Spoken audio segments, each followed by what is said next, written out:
बच्चों, कैसे हैं आप सब। मैं आपको 2015 का क्वेश्चन पेपर सॉल्व करवा रही थी, जिसमें मैंने आपको इंग्लिश और हिंदी एक पार्ट में और एसएसटी, जीके और साइंस एक पार्ट में कंप्लीट करा दी थी। आज की इस वीडियो में हम मैथ से रिलेटेड सेक्शन कंप्लीट करेंगे। तो चलो शुरू करते हैं। हमारा 21 क्वेश्चन है, how many diagonals are there in a hexagon. Hexagon में कितने डायगोनल्स यानी कि विकर्ण होते हैं। सबसे पहले हमें पता होना चाहिए कि हेक्सागोन क्या होता है। हेक्सागोन का मतलब षटभुज होता है, जो 6 भुजाओं की आकृति होती है उसे हेक्सागोन कहते हैं। वो कुछ इस तरीके से दिखती है। ठीक है, अब इसे नाम दे देते हैं ए, बी, सी, डी, ई, एफ। अब इसने इस आकृति में हमसे डायगोनल्स विकर्ण पूछे हैं, तो हम विकर्ण बनाने के बताने के लिए हमें पता भी तो नहीं चाहिए आखिर विकर्ण होते क्या हैं।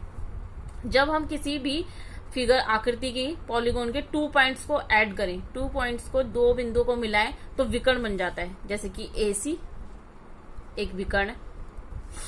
ठीक है, तो हम अब ऐसे बिंदु लिखते हैं जिनसे विकर्ण बन रहे हैं। 2 बिंदु जो 2 पॉइंट लिखते हैं जो मिल रहे हैं।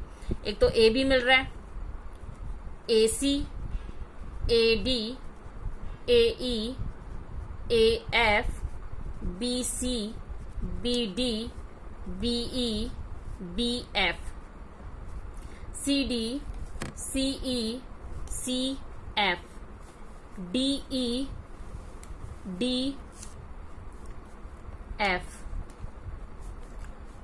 F है बच्चों ये, EF।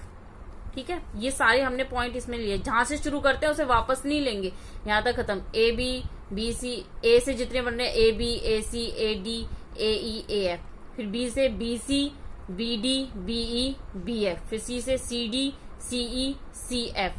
ठीक है, फिर D से DE, DF, E से EF। ये सारे हमारे पॉइंट्स हो गए। लेकिन हम इसमें देख रहे हैं AB हमारी साइड है, भुजा है, और BC भी भुजा है, CD भी भुजा है, DE भी भुजा है, EF भी भुजा है और AF भी भुजा है। तो ये हमारी सारी साइड्स हैं, और जो बाकी के बचे वो हमारे डायगोनल्स होंगे। AC है जैसे, तो हम इसे काउंट कर लेते हैं। 1 2 3 4 5 6 7 8 9। तो हमारे यहाँ पे कितने डायगोनल्स हैं? 9। तो इसका इजीली आंसर निकल गया। लेकिन आप पेपर में ऐसे थोड़ी ना फिगर बनाओगे, फिर ये सारी पॉइंट्स लिखोगे कि कौन कौन से 2 बिंदु मिले। तो उसे करने का सरल तरीका है कि हम जितनी भी भुजाएं वाली आकृति आपको दे रखी हो, उससे एक कम दिए गए सभी अंकों को प्लस कर ले। जैसे कि ये 6 भुजाओं की आकृति थी, तो मैं एक कम 1 + 2 + 3 + 4 + 5 इन अंकों को प्लस कर लेती हूँ। तो इनको प्लस करने पे मेरा आ रहा है 15।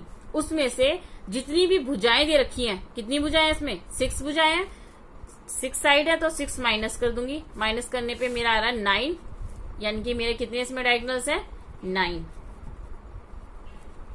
अब ये तो इजीली हो गया इतनी आसानी से। लेकिन अगर आपसे वो सिंपल साइड्स ना पूछ के, जैसे पेंटागन, हेक्सागन, ऑक्टागन ना पूछ के, वो सीधे आपसे पूछता है कि एक ऐसी आकृति है जिसमें 100 साइड्स है, तो आप क्या ऐसे करेंगे? आप 1 + 2 + 3 + 4 + 5 + 6 + 7 + 8 99 तक आपको प्लस करना होगा, जो कि आपका समय बर्बाद होगा और आपका टाइम वेस्ट होने से बचाने का एक सही तरीका आपको मैं बताती हूँ। आप क्या करना कि आप ये फॉर्मूला अप्लाई करना, बराबर में टोटल साइड n + 1 अपॉन में 2 बराबर में टोटल साइड।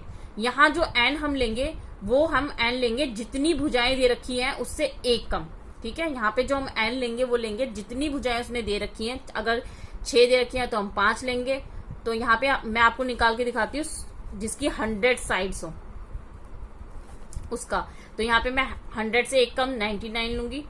99 + 1 अपॉन में 2 = यहाँ टोटल साइड कितनी थी? 100। तो इसे प्लस कर लेते हैं। 99 × 100 मल्टीप्लाई हो रहा है ना, ये प्लस हो जाएगा, ब्रैकेट सॉल्व हो जाएगा, ब्रैकेट खोल के ये मल्टीप्लाई हो रही संख्या आपस में 2 अपॉन में 100। ये कट रहा है 2 × 1 = 2, 2 5 × 10, 0 का 0। अब 99 × 50 माइनस, ये माइनस है बच्चों, सॉरी ये माइनस है, टोटल माइनस है, ये माइनस 100। तो हम इसको इससे मल्टीप्लाई करेंगे तो हमारा आंसर आएगा 900 4950, यानी कि 4950। इसमें से हम 100 माइनस कर देंगे। 100 को माइनस करने पर हमारा आ जाएगा 4850। ठीक है, 4950 में से 100 को माइनस करेंगे तो हमारा आंसर आएगा 4850। यानी कि जब कोई भुजा 100 साइड्स की हो, उसमें डायगोनल्स कितने होंगे?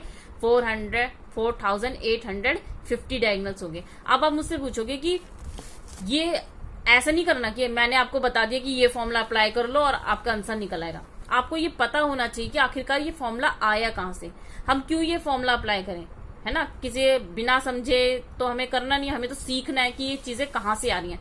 तो मैं आपको बताऊंगी ये फॉर्मूला मैंने कैसे बनाया, कैसे ये फॉर्मूला अप्लाई हो सकता है।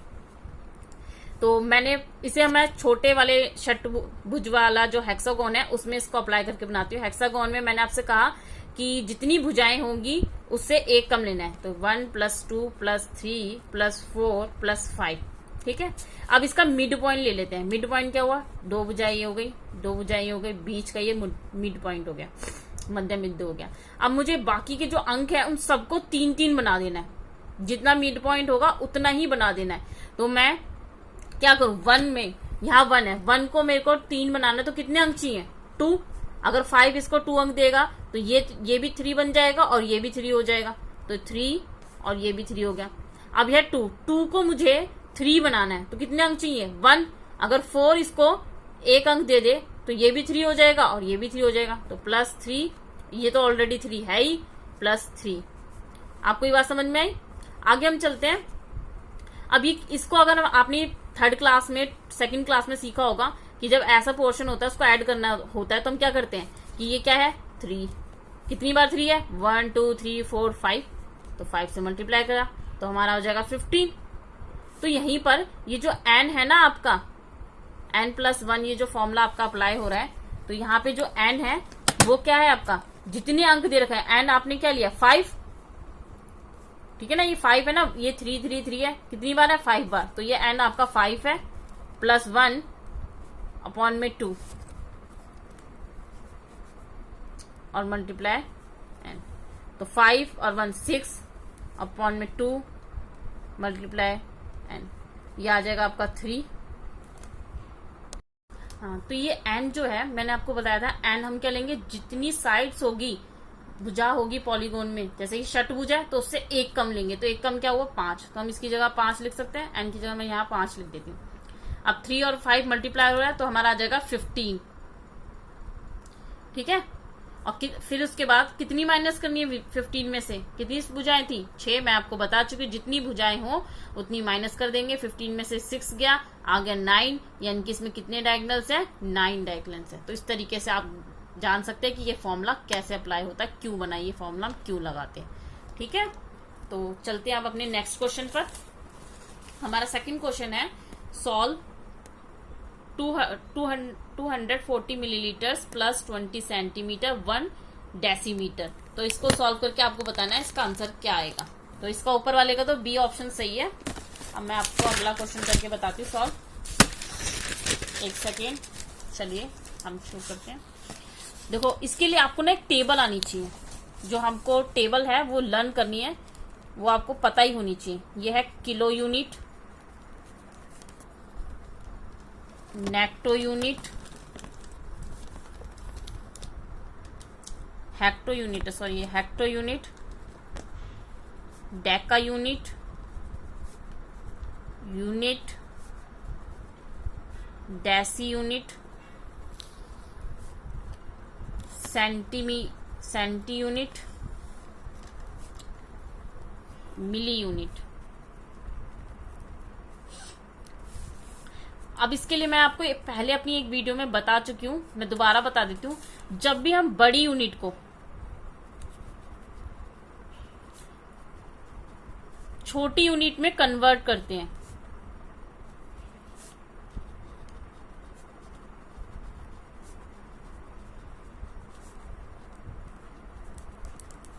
तो मल्टीप्लाई करते हैं।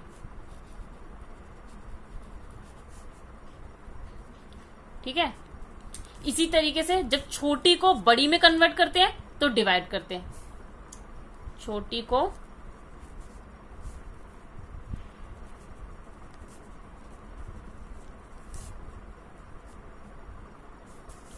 ठीक है, आप याद रखना। अब देखो किलोमीटर बड़ी यूनिट है और नीचे इसकी सारी छोटी यूनिट है, तो हर कदम पे अगर मैं किलो को हेक्टो में आऊंगी तो 10 से मल्टीप्लाई, ठीक है। अब किलो में डेका में आऊंगी तो ये 10 और ये 10 तो हो गया 100, और हेक्टो को इसमें चेंज करूंगी तो आ गया 10। मतलब हर स्टेप में 10 से मल्टीप्लाई करना है। यहाँ भी 10, यहाँ भी 10, यहाँ भी 10 और यहाँ भी 10। अब मान लो मुझे किलोमीटर को मिलीमीटर यूनिट में कन्वर्ट करना है, तो हमें देखना है कितने 10, 1 2 3 4 5 10, ठीक है। तो 10 बार 10 को मल्टीप्लाई करेंगे इसको यूनिट को चेंज करने के लिए। ऐसे ही जब स्मॉल यूनिट को बड़ी में कन्वर्ट करना होता है तो हम क्या करते हैं, डिवाइड, यहाँ पे 10 से डिवाइड करेंगे हर कदम ऊपर। एक कदम ऊपर बढ़ेंगे 10 से डिवाइड, एक कदम ऊपर 10 से डिवाइड, एक कदम ऊपर 10 से डिवाइड।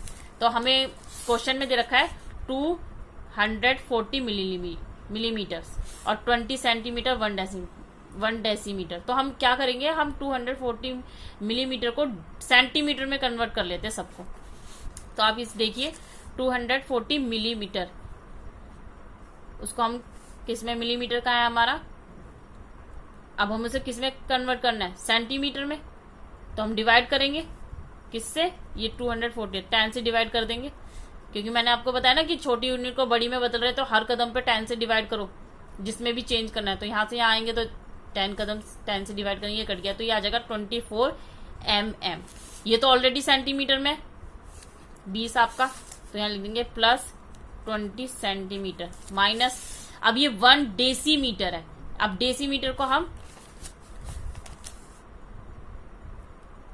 ये रहा, हम इसको किस में चेंज करेंगे, सेंटीमीटर में। तो इसको भी कन्वर्ट करेंगे, 1 डेसीमीटर है तो अब ये डेसीमीटर को हम सेंटीमीटर में कन्वर्ट कर रहे हैं, यानी कि बड़ी को छोटी में बदल रहे हैं। तो क्या करेंगे, मल्टीप्लाई। तो हम 1 है तो 1 को हम मल्टीप्लाई कर देंगे 10 से, तो ये हमारा 10 डेसीमीटर आ जाएगा। अब 20 प्लस 24 प्लस 20 माइनस 10, यानी कि 44 माइनस 10 34 सेंटीमीटर। आप यहाँ सब में यूनिट लगा सकते हैं, मैंने यहाँ पे यूनिट नहीं लगाई, यूनिट लगाना जरूरी होता है, यहाँ पे यूनिट लगा दे। तो हमारा 34 सेंटीमीटर आंसर है, जो कि हमारे ऑप्शन सी है, ठीक है, ऑप्शन सी है।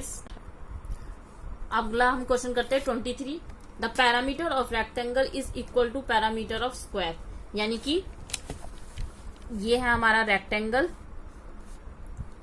और ये है हमारा स्क्वायर, इन दोनों के पैरामीटर इक्वल हैं। पैरामीटर जानते हो ना, प्लस ऑफ साइड, जितनी भी भुजाएं रखी है उन सबको प्लस कर दो तो उसकी बाउंड्री निकल आएगी, बाउंड्री को ही पैरामीटर कहते हैं। आगे क्वेश्चन है, a square having each size 27 centimetre, कि एक स्क्वायर है जिसकी प्रत्येक साइड जो है 27 सेंटीमीटर है। तो स्क्वायर की जो प्रत्येक साइड है ये 27 सेंटीमीटर है। If length of rectangle is 30 centimetre, और इसकी लेंथ 30 सेंटीमीटर है, इन दोनों का पैरीमीटर इक्वल है। इसकी एक साइड दे रखी है। आप स्क्वायर के बारे में जानते हैं, इसकी जितनी एक भुजा जितनी होगी, क्योंकि इसकी सारी साइड इक्वल होती है, तो अगर ये 27 है तो ये भी 27, ये भी 27, ये भी 27। यहां आपको इसकी फाइंड करनी है, यानी कि आपको चौड़ाई निकालनी है, डेप्थ निकालनी है। तो अब हम इसके लिए, इसने हमें पैरामीटर बोल रखा है इक्वल है, तो हम पैरामीटर का ही फॉर्मूला अप्लाई करेंगे। तो हमारा रेक्टेंगल का पैरामीटर का फॉर्मूला जो है वो है 2l प्लस बी, लंबाई प्लस चौड़ाई, और हमारा स्क्वायर का पैरामीटर का फॉर्मूला है साइड मल्टीप्लाई 4। तो इसमें हमें उसने 2 दे रखा है और इसे निकालते हैं। पहले हमें उसने 27 दे रखा है ना, यहाँ पे हमें उसने 27 दे रखी साइड, तो 27 मल्टीप्लाई 4, 27 को 4 से मल्टीप्लाई करेंगे तो हमारा आंसर आएगा 108। अब यहाँ अपना फॉर्मूला लगा लेते हैं। 2l उसने दे रखी है 30 सेंटीमीटर प्लस b। अब ये 2 जो है यहाँ पे मल्टीप्लाई हो रहा है, तो इधर आके क्या हो जाएगा, divide. 30 centimetre plus b, 30 centimetre plus b is equal to 108 upon में 2। 2 1 जा 2, 2 5 जा 10, 2 4 जा 8। 30 centimetre plus b is equal to 54 अब ये बी जो संख्याएं होती हैं, हमारा रूल मैंने आपको बताया था कि जब संख्याएं होती है उसको एक तरफ ले जाते हैं। यहाँ पे ये प्लस हो रहा है तो इधर आके क्या हो जाएगा -54 सेंटीमीटर यूनिट, -30 सेंटीमीटर। तो बी बराबर 24 सेंटीमीटर इज राइट आंसर। तो हमारा इसका ऑप्शन में बी है, बी ऑप्शन, तो इसका सही आंसर बी है। क्वेश्चन नंबर 24 है, if a train travel 832 kilometre in 16 hours then how much distance will be cover in 30 minutes. ठीक है, तो हम इसको निकालेंगे। यदि एक रेलगाड़ी है वो 16 घंटे में 832 किलोमीटर की यात्रा तय करती है तो 30 मिनट में वह कितनी दूरी तय करेगी। तो सबसे पहले हमें 16 घंटे का दे रखा है, 16 आवर्स का, तो हमें 1 आवर्स का निकालना है कि वो 1 आवर्स में कितना डिस्टेंस कवर करती है।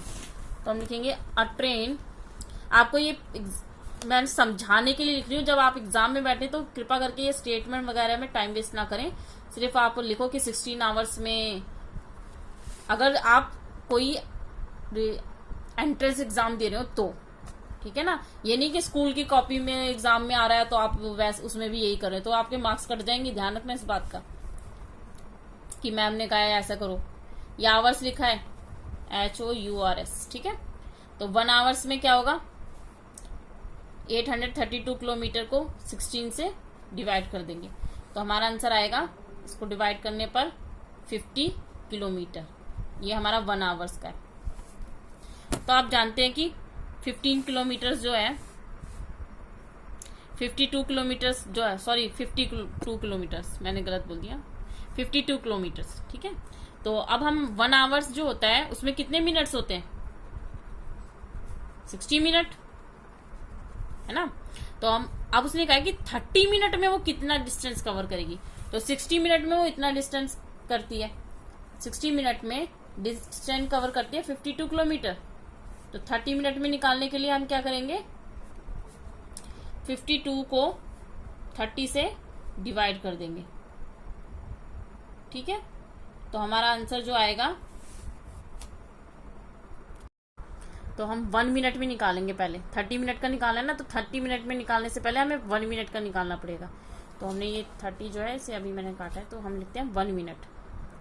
1 मिनट में निकालेंगे तो 1 मिनट में होगा 52 को 60 से डिवाइड कर देंगे, ठीक है। फिर अब 30 मिनट का निकालना है तो 52 अपॉन में 60 मल्टीप्लाई 30, 0 से 0 कट गया, 3 1 जा 3, 3 2 जा 6, 2 1 जा 2, 2 2 जा 4 और हमारा बचा 12, 2 6 जा 12।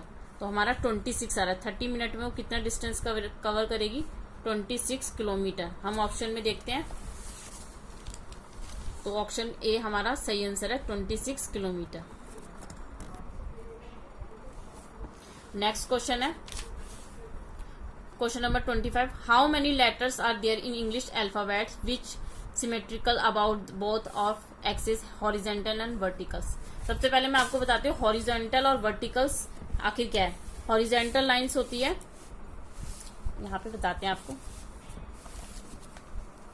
हॉरिजॉन्टल लाइंस कुछ इस तरीके से होती है, ऐसे क्षैतिज रेखा जिसे बोलते हैं, लेटी हुई। और वर्टिकल होती है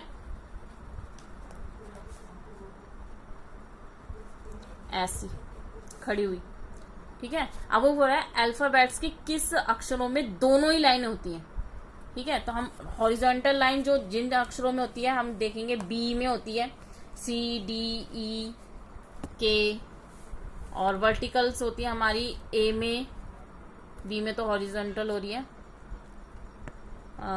एम में TUVW और Y, ठीक है। अब बोथ लाइन में देखते हैं, बोथ लाइन जो दोनों में हो रही है, तो both B C, sorry B नहीं, H दोनों बोथ होती है, दोनों में होती है, IOX, ठीक है। तो H में दोनों होते हैं, यानी कि ये इन दोनों में आएगा, इसमें भी आएगा और इसमें भी आएगा, दोनों में आएगा। हॉरिजॉन्टल भी होती है इसमें और वर्टिकल भी होती है।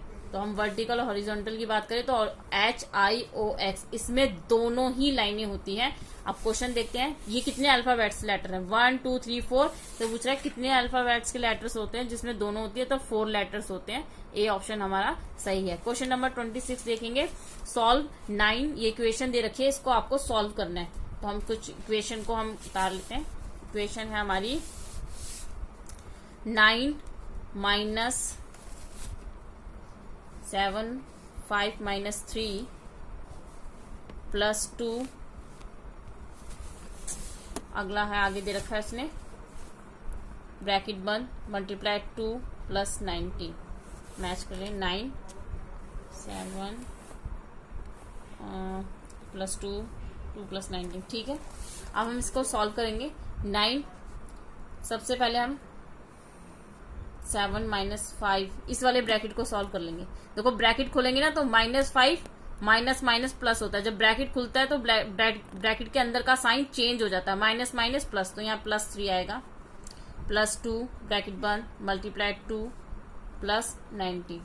नेक्स्ट 9 और अगला इसको करेंगे तो ये हमारा हो जाएगा -7 है।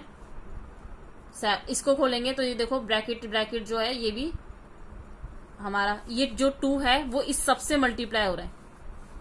ये जो ब्रैकेट के बाहर जो 2 है वो इन सबसे, ब्रैकेट का मतलब है ना बाहर वाला डिजिट जो है वो पूरे से मल्टीप्लाई हो रहा है, तो इसको सबसे मल्टीप्लाई करेंगे। 2 का टेबल 7 तक पढ़ेंगे तो आएगा हमारा 14 माइनस, यहाँ माइनस है हमारा, 2 का टेबल 5 तक पढ़ेंगे तो हमारा आ जाएगा 10,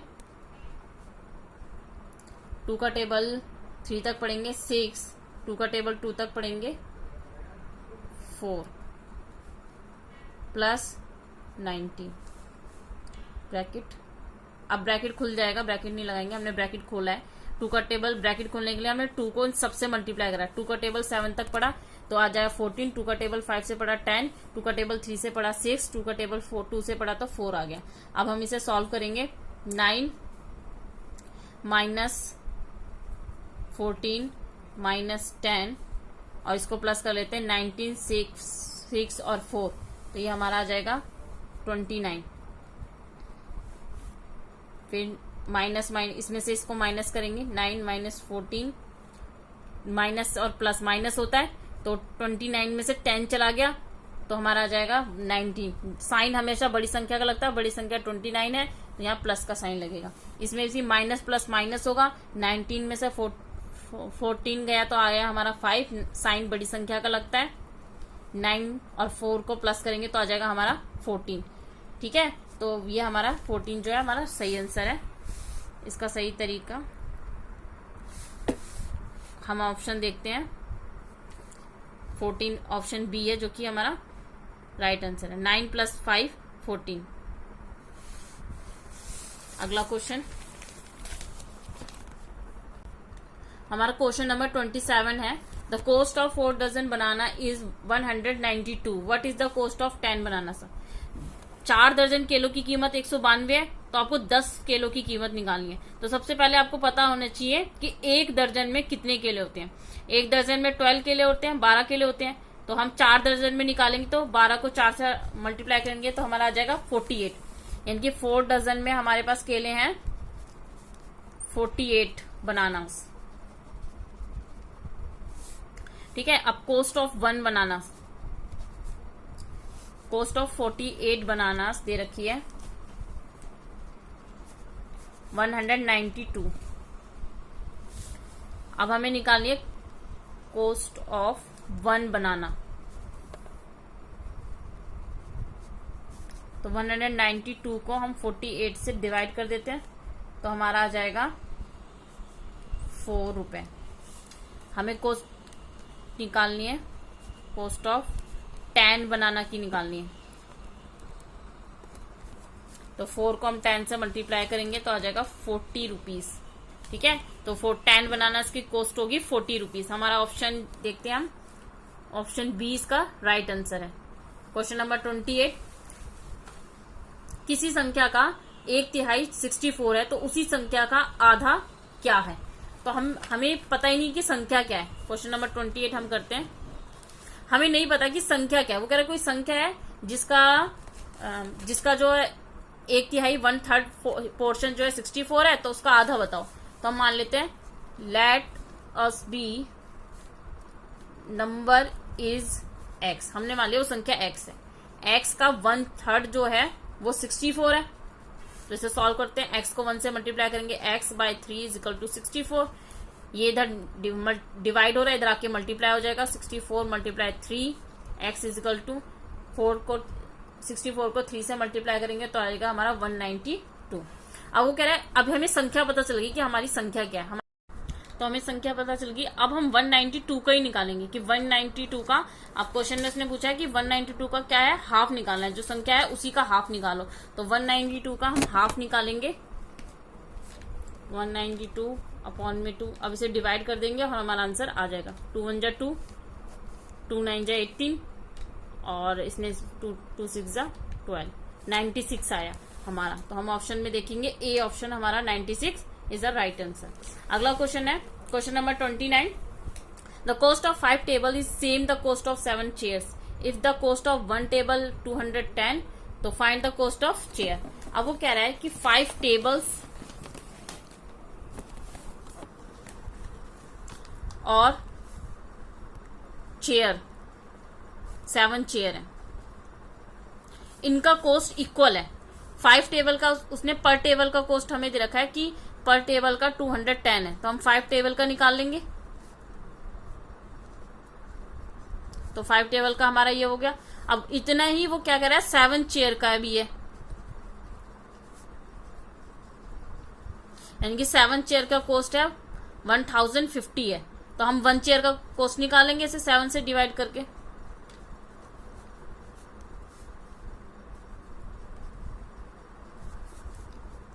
तो हम डिवाइड करेंगे, 7 1 जा 7, 3 और 5, 7 5 जा 35, 0, 150 रुपीज 1 चेयर का। 1 चेयर का कॉस्ट है 150 रुपीज। ऑप्शन में देखते हैं हम, option B is the right answer. Question number 30 है, find the parameter of following figure. जो पिक्चर दे रखी है आपको इसका पैरामीटर ज्ञात करना है। तो आप क्या करेंगे, पैरामीटर आपको बताया मैंने, साइड सम्स ऑफ साइड, जितनी भी साइड दे रखी है उसको प्लस कर लो तो आपका पैरामीटर निकल आएगा। कुछ इस तरीके से आप प्लस कर सकते हैं। ये साइड दे रखी है, मैंने उसको प्लस कराया तो मेरा आंसर आया 35.3 सेंटीमीटर। तो हमारा इसका A option 30.5 centimetre right answer है। बच्चों मैंने यहाँ पे आपको 10 क्वेश्चन कंप्लीट करा दिए। इस सेक्शन में 20 क्वेश्चन आते हैं, बाकी के 10 क्वेश्चन मैं आपको नेक्स्ट वीडियो में कराऊंगी, क्योंकि ये वीडियो लेंथी हो रही है, आप भी बोर हो जाओगे इसे करने के लिए। बच्चों आपका लाइक मुझे मोटिवेट करता है ऐसी और वीडियो बनाने के लिए, तो वीडियो को लाइक करें और ज़्यादा से ज़्यादा शेयर करें ताकि और भी बच्चों की हेल्प हो सके। अगर आप मेरे चैनल पर नए आए हैं तो मेरे चैनल को सब्सक्राइब करें ताकि मेरी आने वाली सभी वीडियो की नोटिफिकेशन आपको पहले से ही मिल जाए। तब तक के लिए घर पे रहिए, सुरक्षित रहिए और ऐसे ही पढ़ते रहिए।